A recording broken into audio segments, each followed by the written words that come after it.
अचानक ठरलं आमचं बाहेर जाण्यासाठी आणि हा मी मिशोवरून घेतलेला ड्रेस आहे जो मी आता घालून चाललेली आहे आणि मी माझ्या आत्यांच्या गाडीमध्ये आहे. आणि सर्वात आधी ना तुम्ही आमची शहागडची नदी पाहून घ्यायला. पावसाळ्यामध्ये भरपूर पाणी होतं पण आता पाऊस नसल्यामुळे पाणी पण भरपूर कमी झालेलं आहे. आणि हा माझ्या मागच्या बॅकग्राऊंडला थोडंसं इग्नोर करा. आणि पुढं आम्ही नदी बघत बघत गेल्यानंतर एका धाब्यामध्ये आम्ही मस्त वडापाव वगैरे खाल्ला. आणि तुम्ही पण सर्वजण माझ्या तोंडाकडे पहा वडापाव खाताना. त्याच्यानंतर ना आम्ही गेलो होतो एका शोरूममध्ये, कारण हे आमच्यासाठी सरप्राईज होतं. आणि तिथे गेल्यानंतर फोटो काढला पण एवढा काही छान आला नव्हता तरी पण काढला. आणि हे बघा पुष्पगुच्छ जे एवढं भारी आमच्या गाडीसाठी भेटलेलं आहे.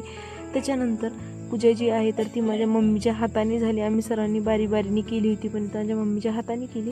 आणि त्याच्यानंतर पूजा वगैरे झाली. मग आम्ही निघालो होतो आमच्या घराकडे. पण जाताना ना खरं सांगते एवढी भूक लागली होती. मग आम्ही इथल्या जवळच्या हॉटेलमध्ये थांबलोत आणि जेवणामध्ये इथं पनीर रोटी सोबतच थोडासा राईस वगैरे खाल्ला. आणि इथं पहा मस्त असं छान जेवण केलं. चला मग तुम्ही नवीन असाल ना तर आधी माझ्या चॅनलला सबस्क्राईब करून घ्या. असंच आपण नवीन नवीन ब्लॉगमध्ये भेटूया. आणि लवकरच आता लॉंग व्हिडिओसुद्धा येणार आहे. आणि येता संभाजीनगरवरून मी छान अशी चप्पल आणली ती. चला मग आता माझा ब्लॉग कसा वाटला कमेंट करून नक्की करा. नवीन असेल तर सबस्क्राईब करा.